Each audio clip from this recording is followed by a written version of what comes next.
Oh hey, welcome back. So, you're gonna stick around for getting something done? Well, let me show you today what we're gonna do. This machine here has problems with its brakes. These work just fine. It's the rear end that don't work.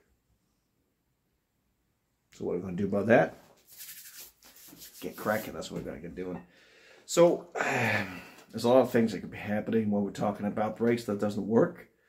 When it's a one-line system, but this one is, I mean, you push the pedal once, you just push it, and all wheels at the same time, which you have in your normal car, but it's just one line. So when the brake pads hit the brake discs or whatever, this is a drum anyway. So, but when they come out to the drum and they start feeling resistance, the pressure builds in the rest of them. And when everything goes to the drums from that point, they start breaking. Now, it could be a master cylinder. I'm not so sure it is though. But what the hell? Now we're looking at it. Anyways, let's just rebuild it. There's nothing to it really. It's just small parts. For instance, well, you can buy a total repair kit. That's DT spare parts. It's a diesel technique thing. Google it. However, it does not contain this. This here be a pressure release valve, a pressure release valve of some sort. Yeah. So it'll, when you release your brake, sorry, it's it releases the pressure, but slower. So it make the vehicle drive anyway. But so it'll have a little bit of back pressure, so next time you push the pedal, you don't have to work it so hard. This thing will keep the pressure back, so it'll be faster next time. And usually this is because, well, hydraulic brakes on a truck, man, you gotta have thighs this big when I try to stop these. So these does not come with a kit. You have to buy them by solo next to it, right? So, and then of course, that's the rest of the kit. We have the action arm, whatever you call it, and you've got the spring here. There's lots of shims, a little extra valve, and a shoe. This all makes sense. I'll tear the thing off the truck, put it on here on the workbench, exchange the parts, and well, of course we have to figure out if did I say we? I have to figure out if how big the brake lines are, and let's change them out anyways, because what you're doing brand new, and why save 50 bucks if you can get everything else working? So that's my deal. Firstly though, dehydrate it.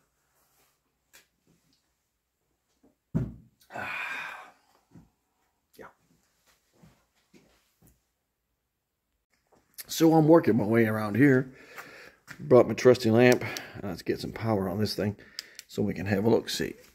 So this is actually, if you can focus on this, that thing there is actually the master cylinder, and the thing in front of it is the brake booster.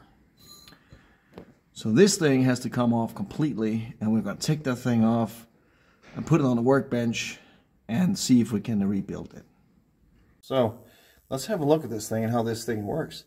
This here, let's just imagine that's the brake pedal.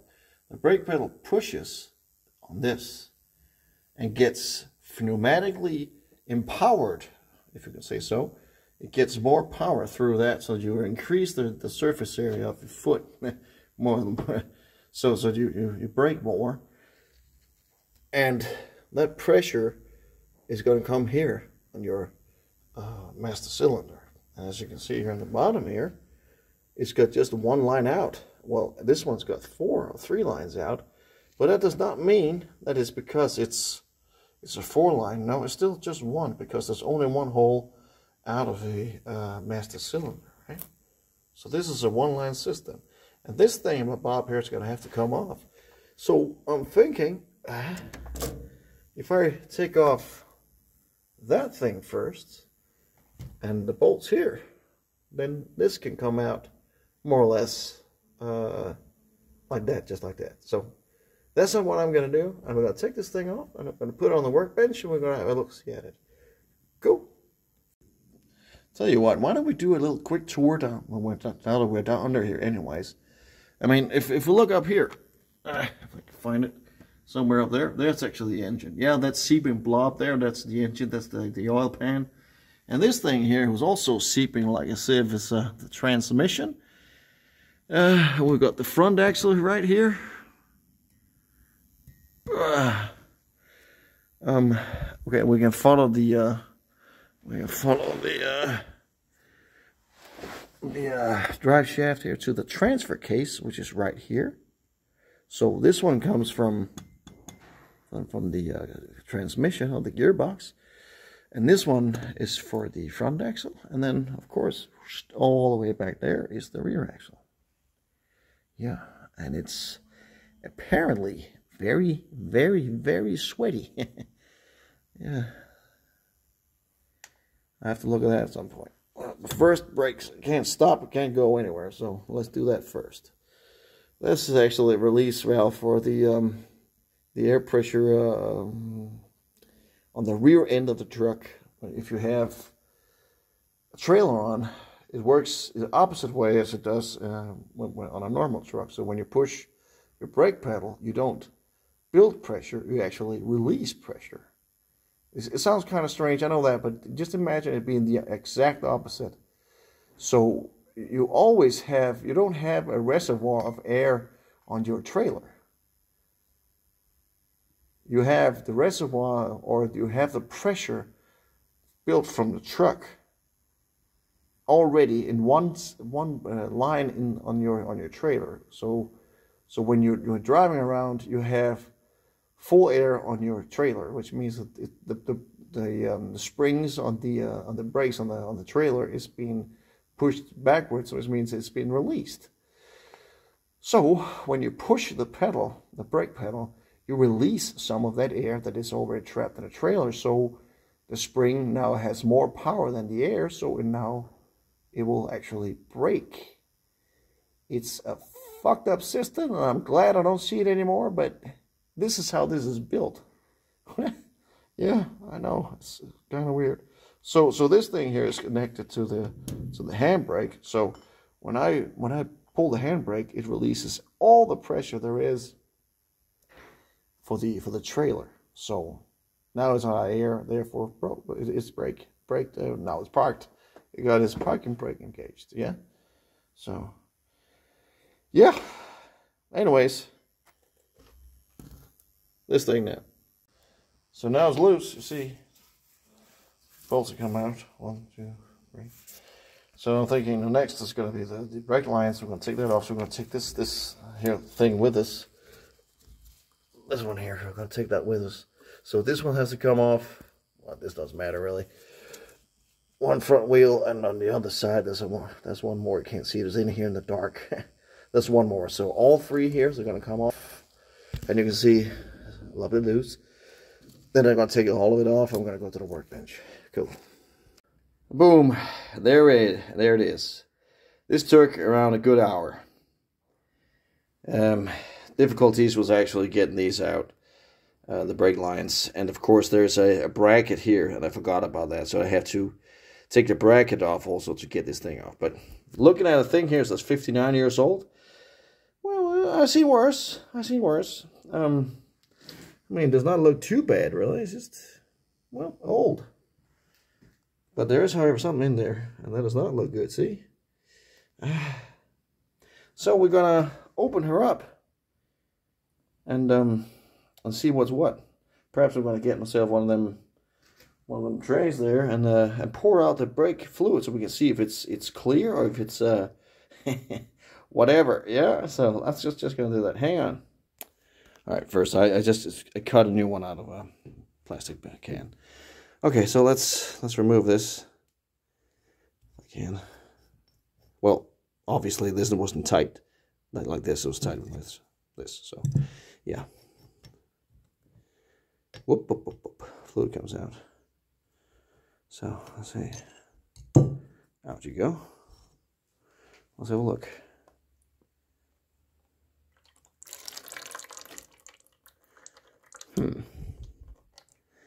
Well, there is something in there. There is something in there. Let's investigate.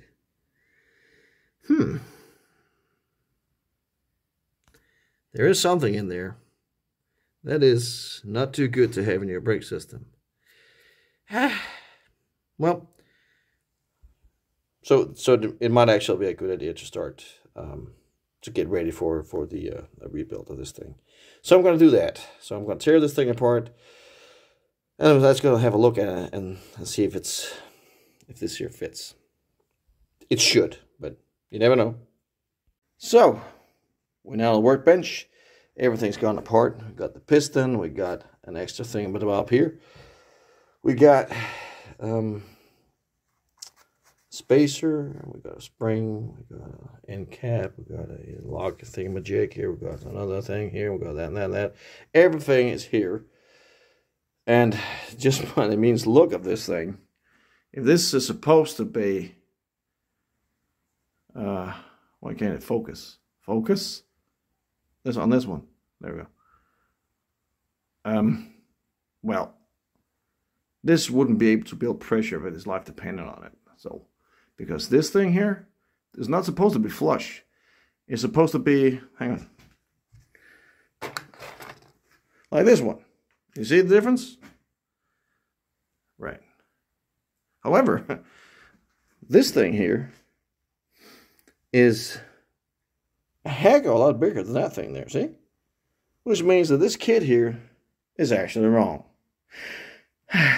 So it's back to the drawing board, figuring out by eBay what I need. So there's probably, hopefully, numbers on this thing.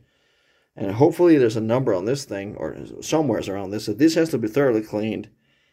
And perhaps, if I'm lucky, I'll find a repair kit.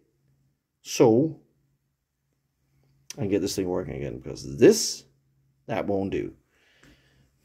And then when I'm looking into it, it's actually looking very smooth in here. So there's nothing really in here that indicates that there's a problem there. This, however, is.